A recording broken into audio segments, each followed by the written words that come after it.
लड़के के पास सिर्फ 2 ग्रेनेड थे, फिर भी उसने उनमें से एक को पानी में फेंक दिया क्योंकि उसने 2 दिनों से कुछ नहीं खाया था और वह मछली पकड़ने के लिए फोड़ना चाहता था। लेकिन ग्रेनेड फेंकने के बाद कोई प्रतिक्रिया नहीं हुई। कोई और विकल्प न होने पर उसने अपना आखिरी बचा ग्रेनेड निकाला और फिर से फेंक दिया। इस बार ग्रेनेड सफलतापूर्वक फटा, जिससे नदी की सतह पर लहरें उठी। लेकिन उसकी हैरानी की बात थी कि उसे कोई मछली दिखाई नहीं दी। इसके बजाय विस्फोट ने मानव लाशों का ढेर उजागर कर दिया। लड़का डरा नहीं, क्योंकि यह एक युद्धोत्तर प्रलय का संसार था। वायु और मिट्टी बुरी तरह प्रदूषित थे। जीवित रहने के लिए मनुष्यों को वह सब करना पड़ता था जो आवश्यक था। लड़के ने इस वास्तविकता को गहराई से समझा। अगली सुबह कई दिनों में अंततः उसे सबसे खुश करने वाली चीज मिली। उसने एक बड़ी मछली पकड़ ली, इसलिए वह जल्दी से घर वापस आया ताकि यह खुशखबरी अपने पिता के साथ साझा कर सके। लेकिन अंदर जाते ही उसने देखा कि उसके पिता पहले ही गुजर चुके थे, क्योंकि हवा और मिट्टी दूषित हो गई थी। पौधे भी नहीं बचे थे। उसके पिता जंगली सब्जियां खाने के वर्षों से झड़ चढ़ गए थे। हालांकि इस प्रलयकारी दुनिया में जन्मे लड़के को यह पता नहीं चल पा रहा था कि उसके पिता मरे हुए हैं या सो रहे हैं। इसलिए उसने सबसे सरल तरीका अपनाया। उसने अपने पिता पर पूरे ध्यान से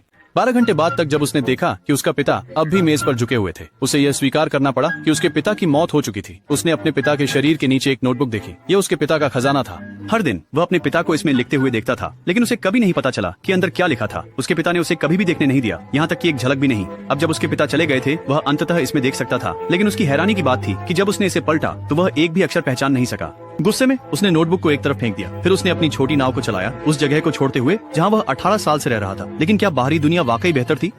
वो छोटी नदी के साथ साथ नीचे की ओर यात्रा करता रहा। न जाने कितने समय बाद उसने नाव को किनारे पर रोका, खाने की तलाश करने की चाह में। वास्तव में जैसा उसके पिता ने कहा था, बाहर शायद ही कोई लोग थे। सड़क पर छोड़ी गई गाड़ियों की कतारें थीं, जो ऐसा लग रहा था जैसे वो वहाँ एक लंबे समय से खड़ी हों। लड़के ने पहले कभी गाड़ियां नहीं देखी थीं और वह काफी उत्सुक था। उसने एक कार को अनायास खोलकर उसमें बैठ गया, क्योंकि सीट बहुत आरामदायक थी। वह सो गया। जब वह अगले दिन जागा और तट पर लौटा तो उसने पाया कि उसकी छोटी नाव गायब हो गई थी। पंक्ति पर साफ कट देखकर उसने तय किया कि इसे चोरी कर लिया गया है। उन्होंने अपनी पहली यात्रा में यह सामना करने की उम्मीद नहीं की थी। बिना किसी विकल्प के वह केवल आगे बढ़ सकता था।